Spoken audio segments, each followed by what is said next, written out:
Sonia bought her maid Imba plus Toyota Yaris. She has been with her maid for a long time now. I think we've seen her in a lot of videos. Achibika, achicleaner, and also pavano travela vese. I think angadobetsi whenever here and the likes, but vanonyatsoziya Sonia kubvira kudhara. Face sis party, I assume your one. So on Sonia's mother's birthday, she gave a speech that she was nothing asinagana chikoro, but Sonia akamwitira zvakawanda nekusave educated kwake. She's traveled all over the world because of her. Hanza pana nyika yandisingazive because of Sonia. My John vanenge vanopa havo. Hameno sisiwe kumarondera kuti vanozvigona here izvi zviri kuitwa kupupurirwa nevasikana vebasa kuti aiwa sisi ava vakatiendesa kunhu kwatingaziva. I saw a lot of people saying kuti uya anenge akauya kuzongodya chete sisiwe kumarondera vanenge vanongoda ngotravela vega vanongoda kuita sei hativaone vaine moyo unenge waMai John. I don't know about that because I don't know Lucy personally.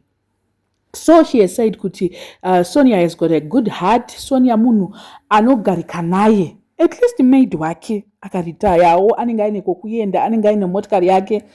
Vangani mamaids vanoitirwa zvinhu zvakadai so hatisatamboona like especially black community yedu muno muZimbabwe tozviona varungu ndo vanozviita zvokuti maid wake anomutengera imba anomutengera mota anomuita sei omutoresera license zvese.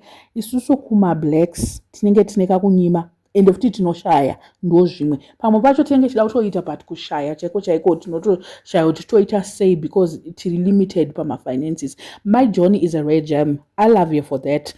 Vamwe hembe chaidzo hatitokwanisa kutopa musikana webasa kuti hembe yachakwana unenge wakuti musikana webasa manje angazotora hembe yangu yandikabva naye kwakati. No, kana chikafu chaicho musikana webasa anenge achida kupimirwa achida kuita sei. We are worse, especially pachikafu apa. We are very worse. Vamwe ndopa vanoti hey maid hafana kugara dining hafana kuita sei hafana kuona TV. There are people like that.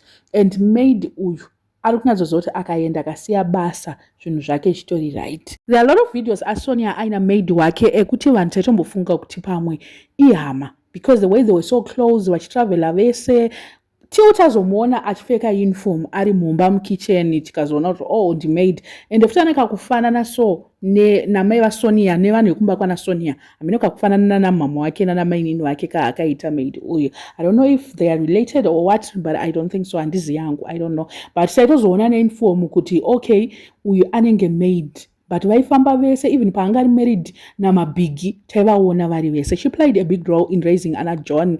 She's very humble and loyal. Maona kuti kuve humble kuve loyal kunoita kuti uende maplaces, you go places pamabasa ukangove loyal chete. I think loyalty is the best. If Sonia can afford to buy a house ndangozviti for her maid and a car, which means kuti musikana she's money tikauya mari ari kuitora kupi kana kuti mari dzimwe machange ema 300,000 ema holidays anopiwa because 300,000 yakaenda kunzi Sonia ainzi anditi December ainzi akapiwa 300,000 emunondoudza kuti holiday kupi inoita 300,000. Yeah, 300,000 imari yekutoti unogona kutosave unogona kuti yes vanotoziva kuti they go big when they are going for holidays, but you cannot tell me kuti holiday ungatadzawo kuzosarawo kana neka 100 pa 300 ndofunga anenge achingosara achiplaza nekuti haungambotengere maid imba iyo stombori namari yacho. And imagine kuti how many properties does she have also in her name. Sonia anenge akangwarira zvake anenge akangwarira ipapo zvake. And makambozviona here kuti isusu tinobhadhara maid $50 isusu ndisi tinonetsa tinoshopa singamboite. I don't think Sonia is that munhu anonetsa stere because you actually see her mukitchen achibika iye achicleana achizvitira achiita sei. She's not someone where kuti anogona kungosiya maid achiita achingoti hameno. And vana vake anovatrainer as well. Vana vake have seen vana vake vari hands on vachibika vachicleana vachiita seiwo ipapo. She's someone who trains also vana vake to do mabasa. I'm so happy kuti Sonia maid wake and nekukura kwaari kuita chete. I think she's like in her 50s or so. Maid wake mai manje anenge akutoda kutoretire and akaretire anenge atoziva kuti zvake zviri right. And as well tinofana kudzidza something from this whole thing kuti hatidi mamaids hatifane kutrita mamaids edu to an extent yekuti vakabva patiri o pakanzi taura about maid ukataura speech unongototyira kutoti nhaime achataura kuti chiko zindombata rafu kana kuti nhaime eduwe akazobva panapa especially vanhu vari rich vane rafu vanhu vane mari vanobata ine kusere kweroko kudai so ganda iri redu iri rikaita mari rinoita kunge hamena mheno harizive kuti rakabvawo kunhamo ka vanenge vachida kuita kubata rafu.